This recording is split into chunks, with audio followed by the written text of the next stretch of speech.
Hello students, good afternoon all of you. Good afternoon. So here we go, we are doing our second video of and live class of basic chemistry. In chemistry, if some teachers may be watching this video, please try to understand that we will go in an organized way and will try to put in things which are important for a student to understand, and will not give too much of importance to the historical aspect of chemistry, though we will try to let the children understand and will give information whenever needed. Now here we go. First of the thing is, the first part which we have to study is matter. Now whole class, very loudly, can you tell me what is the purest form of matter? Elements. You tell me, why elements are called the purest form of matter? Elements are called purest form of matter because it is made of same kinds of atoms. Very good. Okay. Thank you, sir. Thank you. Now next, Tejas, come here. Why compounds are called pure form of matter? Compounds are called pure form of matter because it is made up of same kind of molecules. Very good. And that means compounds are made by chemical combination of different elements, atoms of different elements. Can you give me an example of compound? Sir, H2O. H2O, water. Alright. So water is made by chemical combination of 2 hydrogen atoms and 1 oxygen atoms. Alright. Swastik, carbon dioxide, what is the formula? Very loudly, can you tell you? CO2. Very good. Carbon dioxide, CO2. That means 1 carbon atom and 2 oxygen atom. Right. So we have understood about elements. We have understood about compound. I think Tejas gave a very good definition about elements. Tejas, can you about mixture? Tejas, can you give what are mixtures? Can you give the definition? It is a physical combination of 2 or more substances and it doesn't have formula. Yeah, it doesn't have formula. See, in one shot he said everything. That if things have formula, that means the proportion of their component will be fixed. Like water has a formula. So what the formula is H2O. So you drink water here or you drink water in England. Every water atom will be made up of how many hydrogen atoms? 2. And 1 oxygen atom. It may be possible that Ankit says that in our house there is water whose formula is H3O. Is it possible? No, it is not possible. But for mixture he can tell that in my house the sarbat which I make, the lemonade which I make, or the sugar solution which I made, I put 1 teaspoon and in 100 ml of water. But sometimes when my favorite teacher comes, then I put 2 teaspoons of sugar in 100 ml of water. Therefore the combination or component percentage also varies in a mixture. Good. Thank you so much. Ankit, now come here. Can you give me name of 2 elements with symbol? Sulfur. Very good. What is the symbol of sulfur? S. S. Then Potassium. sodium, potassium. Okay, symbol of potassium is K. Anybody knowing the atomic number of potassium? Who knows? Who knows atomic number of potassium? Okay, Amar, very loudly you say so that 19. Very good. Atomic number. Good. Sit down. Atomic number of potassium is 19. Let us give a good hand. Oh my God. That means you have learnt the names of 1 to 10 elements at least. Come, can you tell me slowly the names and symbols of first 10 elements? See, atomic number 1 se start karte hai. What is that? Hydrogen. Okay. Sign H. Number 2. Helium. Number 3. Lithium. Number 4. Beryllium. Number 5. Boron. Number 6. Carbon. Number 7. Nitrogen. Number 8. Oxygen. Oh my God. Number 9. Fluorine. Very near. Now number 10. Neon. Neon. God, let us give a very big hand. Anybody knows more than that? Palak, can you come? Can you introduce yourself to the class? Yes, tell me. Tell me. My name is Palak. My school name is St. Joseph Convent High School, and Yeah, tell me. Start from 1. Let us see. You can go fast so that I can start the class. Start with 1. 1. nitrogen, helium, Okay. lithium, Hmm. beryllium, boron, Hmm. carbon, nitrogen, Hmm. oxygen, Yes. fluorine, Okay. neon, sodium, magnesium, 12. Very good. aluminum, 13. silicon, 14. phosphorus, 15. Sulfur. sulfur, 16. chlorine, Okay. argon, Okay. potassium, Calcium. Calcium is 20. Wait, 20. Let us give a good hand. Little bit of assistance we can give. Do you know more than that? Yes. Okay. Tell me. 21 is? scandium, Okay. titanium, Okay. vanadium, chromium, Very good. manganese, Okay. iron, Iron is 26. My God. Then iron, cobalt, okay, 27, nickel, 28. copper, Okay, 29 zinc. Very big hand to her. Very good. God bless you. Very good. Actually, in atomic number 4 is beryllium. All right, that has to be pronounced beryllium. All right. So we have understood about elements. Now we have understood about elements. Now Tejas, you may be knowing that why hydrogen is different than helium. It appears in the atomic number, or why hydrogen is different than lithium. It appears in atomic number only. This one tells how many things. Sir, that atomic number of Okay, come. This one tells how many things. sir, that atomic number of hydrogen is 1. The number of protons present in hydrogen is 1. Hydrogen atom is 1. Very good. And Number of electron. electrons in neutronic. Neutral atom is 1. Neutral hydrogen atom is 1. Very good. Good, sit down. That means hydrogen atom जो है वो एक proton से बना है और एक electron से बना। सिर्फ जानकारी के लिए बता दें कि most of the hydrogen atom में न्यूट्रॉन नहीं होता है, ठीक है। तो हाइड्रोजन का atom how it is different from the lithium atom, पता चल गया। हाइड्रोजन के एटम में एक प्रोटॉन है जबकि लिथियम के एटम में 3 प्रोटॉन है। तो लिथियम के सारे एटॉम्स में 3 प्रोटॉन होगा। और प्रोटॉन के नंबर को क्या कहा जाता है? Number of proton is called what? A से शुरू है वह। Yes, very good. जब है तो बोलिए, घबराइए नहीं। Yes, what is it called?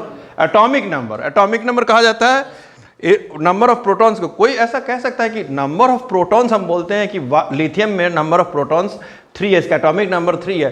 तो न्यूट्रल एटम ऑफ लिथियम में तो 3 इलेक्ट्रॉन भी होगा। तो इलेक्ट्रॉन को क्यों नहीं एटॉमिक नंबर बोला जाता? कोई जानता है थोड़ा बहुत? Yes Sir, it cannot called electrons because in reaction it can goes out in orbit. It can come in orbit also. Electrons can, yes, यानी इलेक्ट्रॉन का संख्या रिएक्शन के दौरान या बॉन्डिंग के दौरान चेंज हो सकता है। इसलिए इलेक्ट्रॉन के बारे में जब भी, जैसे तेजस बहुत स्मार्ट लड़का, उसने कहा कि हाइड्रोजन के एक एटॉम में एक प्रोटॉन है और कहा कि हाइड्रोजन के न्यूट्रल एटॉम में एक इलेक्ट्रॉन है, क्योंकि इलेक्ट्रॉन अगर चला गया तो फिर वो न्यूट्रल नहीं रहेगा, प्लस हो जाएगा, या और इलेक्ट्रॉन आ गया तो माइनस हो जाएगा उस पर चार्ज। यानी इलेक्ट्रॉन का संख्या घट सकता है या बढ़ सकता है। यहाँ तक हम लोग एकदम क्लियर हैं।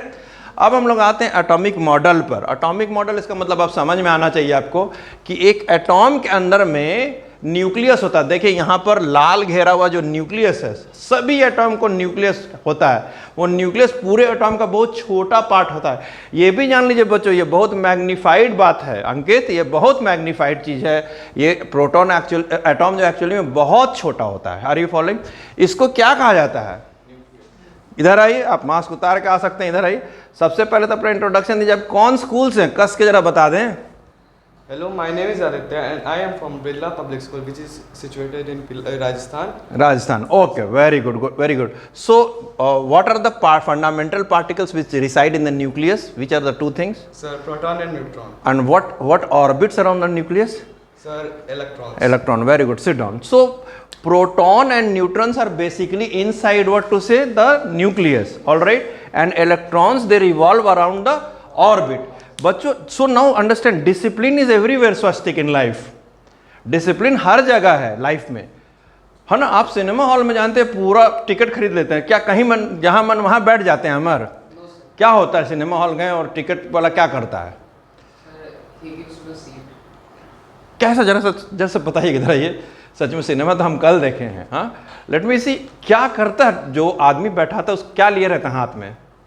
Sir, it takes a torch. हाँ, अंधेरा रहता है, टॉर्च लेता है, उसके बाद आपका सीट नंबर रहता है, वहीं बैठाता है। तो भगवान जी भी जो एटॉम बनाए तो उसको नियम के अनुसार बनाए। इलेक्ट्रॉन जैसे मर्जी वैसे नहीं बैठ सकता है। और ये एक डायग्रामेटिक चीज़ है, बहुत कॉम्प्लेक्स है। हम छोटे डोज में केमिस्ट्री आपको पढ़ाएंगे।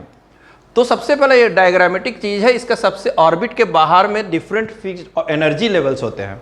उस एनर्जी लेवल्स में इलेक्ट्रॉन चक्कर लगाते हैं। हालांकि ये थोड़ा कॉम्प्लेक्स हो जाएगा, बट समझने के लिए इसलिए मैंने कहा एटॉमिक मॉडल एग्जैक्टली बहुत नियर टू, इसको समझना है पहले इलेक्ट्रॉन के बारे में, बहुत नियर टू द एक्यूरेसी है ये। तो प्रोटॉन और न्यूट्रॉन यहाँ पर न्यूक्लियस में रहा। अब पहला ऑर्बिट का नाम के रहते हैं और इसका नंबर ऑफ ऑर्बिट न्यूक्लियस से इसको कहते हैं के का ऑर्बिट नंबर 1 देते हैं। 1 first orbit near the nucleus. L क्या हो जाएगा?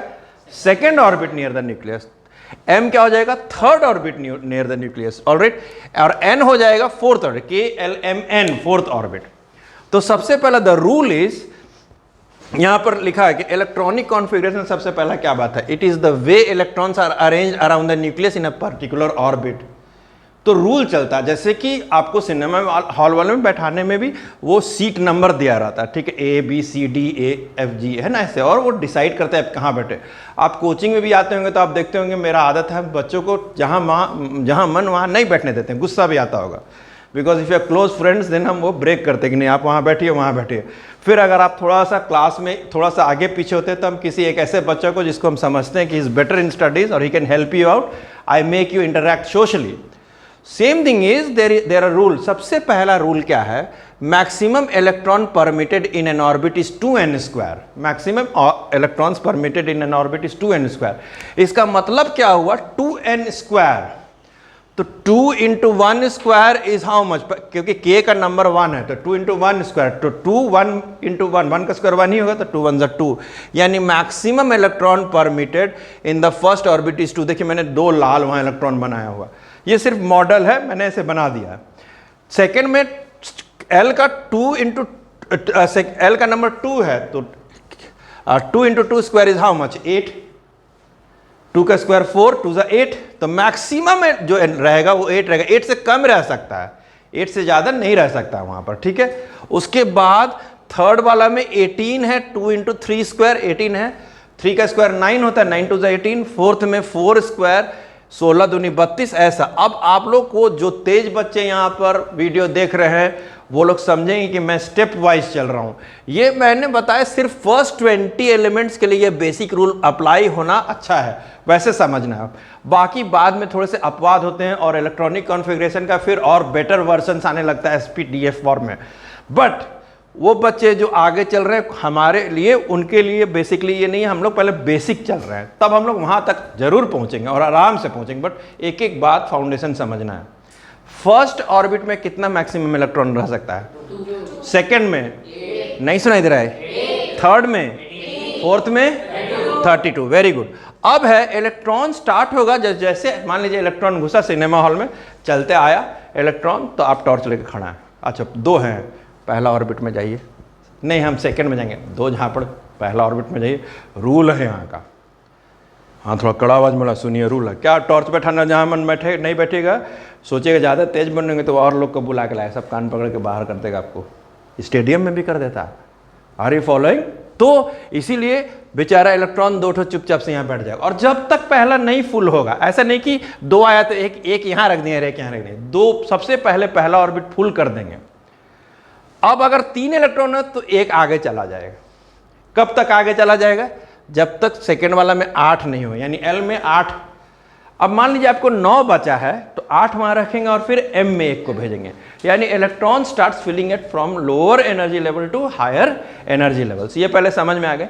और लास्ट में आपके फर्स्ट 20 एलिमेंट्स के लिए जान लीजिए कि अगर आउटर मोस्ट ऑर्बिट में मान लीजिए आपका थर्ड ऑर्बिट है और थर्ड ऑर्बिट में आउटर मोस्ट ऑर्बिट में 9 इलेक्ट्रॉन आ गया, तो 9 नहीं रख सकता, और वो अगर कोई ऑर्बिट लास्ट ऑर्बिट रह गया तो उसमें 8 ही रख सकते हैं, फिर जो बचा उसको आगे फेंक देंगे। फिर आगे भी बहुत सारे रूल्स हैं। तो इस रूल के हिसाब से अब हम लोग चलते हैं बनाने के लिए। हाइड्रोजन का यहाँ पर ये नंबर 1 है, मतलब इसका एटॉमिक नंबर 1 है, लेकिन हमको एटॉमिक नंबर से नहीं मतलब, हमको इलेक्ट्रॉन से मतलब है। तो इलेक्ट्रॉन भी कितना होगा इसमें? तो इसमें सबसे पहला ऑर्बिट में कितना इलेक्ट्रॉन जाएगा? ओके, लिथियम में 3 है, तो क्या करेंगे? कोई जानता है क्या करेंगे? कोई भी जानता है? पहला ऑर्बिट में कितना जाएगा? 2। जो बच गया वो किसमें, कौन सा ऑर्बिट में जाएगा? तो मतलब कितना बचेगा? 1। तो 3 हो गया। यानी यहां जो लिखे सम ये आना चाहिए। ऑक्सीजन का पूरा क्लास बताओ। 2 6। क्यों 2 6? क्योंकि पहला में 2 भर जाएगा तो 6 बच गया, तो 6 आगे चला जाएगा। कब तक आगे जाएगा? जब तक वहां पर 8 नहीं हो। तो नियॉन का स्वस्तिक बताएगा। नियॉन पहला में कितना डालें?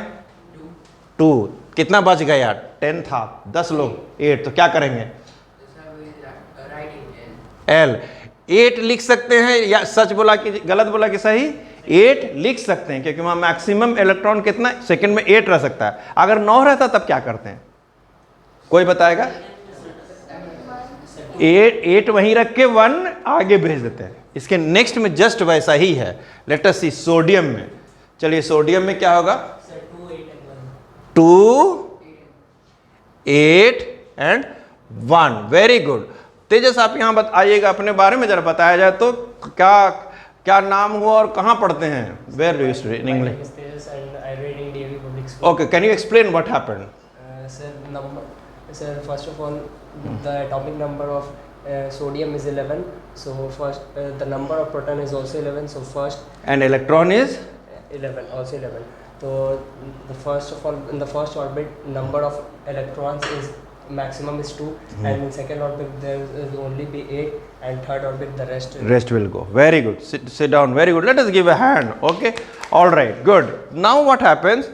Let us go to aluminum. Who will come? Aluminum. Amar should come. Amar, you should introduce which school and how should I write it? Only tell me what to write. So 2, 8 and 3. 2, 8 and 3. Okay. Can you introduce yourself? Which school? My name is Amar and I am in St. Mary's Academy. St. Mary's Academy. Good. Good. Ankit, you are in which school, beta? Can you tell loudly? Yes, sir, DAV Public School. DAV Public School. Okay. So we have got all that. And Shaurya, your school name? Sir, BD Public School. BD Public School. Sit down. Swastik, your school? DPS. Okay, good. So chlorine is now next. Chlorine, who will tell me? Who will tell me? 287.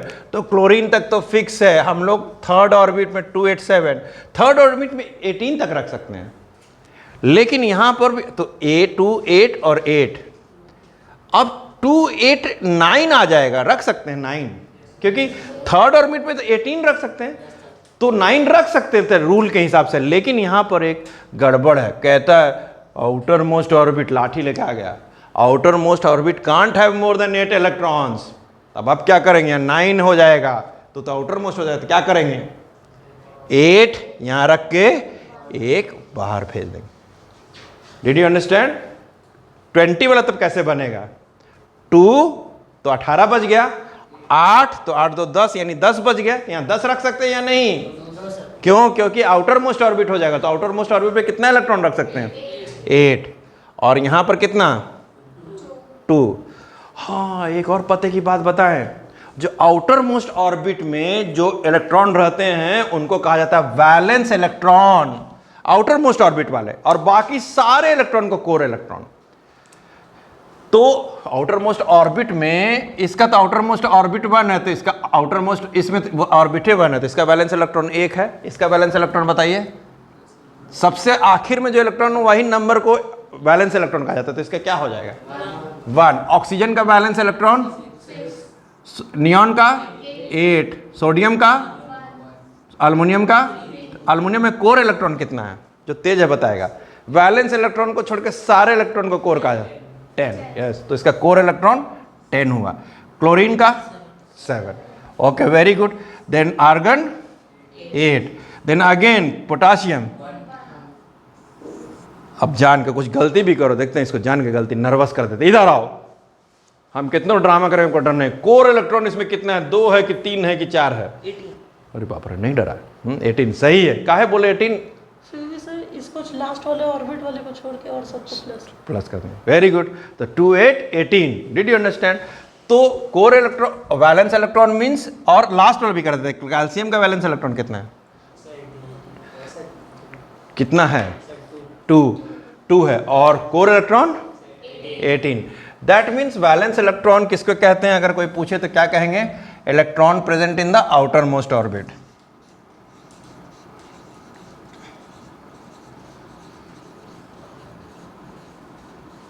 Electron present in the outermost orbit.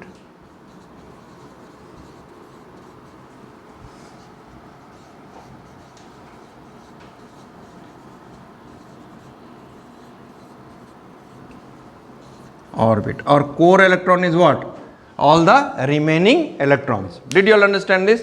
अब एक और चीज, थोड़ा जानकारी, हमने कहा था कि केमिस्ट्री में कुछ कुछ बातों को याद करना पड़ता है ना। तो जैसे कि एक प्रोटॉन का भार कितना होता है, तो 1.67 इंटू 10⁻⁻27 kg। याद रखिएगा, बहुत इंपॉर्टेंट ये बटखरा है तौलने के लिए छोटे छोटे पार्टिकल्स को। 1.67 इंटू 10⁻⁻27 kg। न्यूमेरिकली एक्चुअली इसको कहा जाता है 1 एटॉमिक मास यूनिट। डेफिनेशन दूसरा, लेकिन न्यूमेरिकल इक्विवेलेंट यही होता है 1 एटॉमिक मास यूनिट का। एक प्रोटॉन का भार 1.67 इंटू 10⁻⁻27 kg, इसको तो हम याद करके आना है। जैसे इस लड़की ने 30 नाम याद कर लिया अभी तक। ऑलराइट, फिर नेक्स्ट है mass of neutron. Mass of neutron और मास ऑफ प्रोटॉन सेम है, यानी जितना मास प्रोटॉन का है करीब करीब न्यूट्रॉन का मास उतना ही। साइंटिस्ट के लिए ये माइनर डिफरेंस होता है, बट हम लोग अभी बहुत उतना दूर तक पहुंचना मुश्किल है, अभी तो शुरुआत हुई है। तो हम लोग के लिए दोनों का मास बराबर है। अगर कोई कहेगा मास ऑफ 1 प्रोटॉन, तो रट जाना है, क्या बोलना है, याद कर लेना है 1.67 इंटू 10⁻⁻27 kg। अगर कोई कहेगा mass of 1 neutron 1.67 into 10⁻⁻27 kg, बहुत छोटा होता है, आप इलेक्ट्रॉन को देख ही नहीं सकते, प्रोटॉन को देख ही नहीं सकते हैं।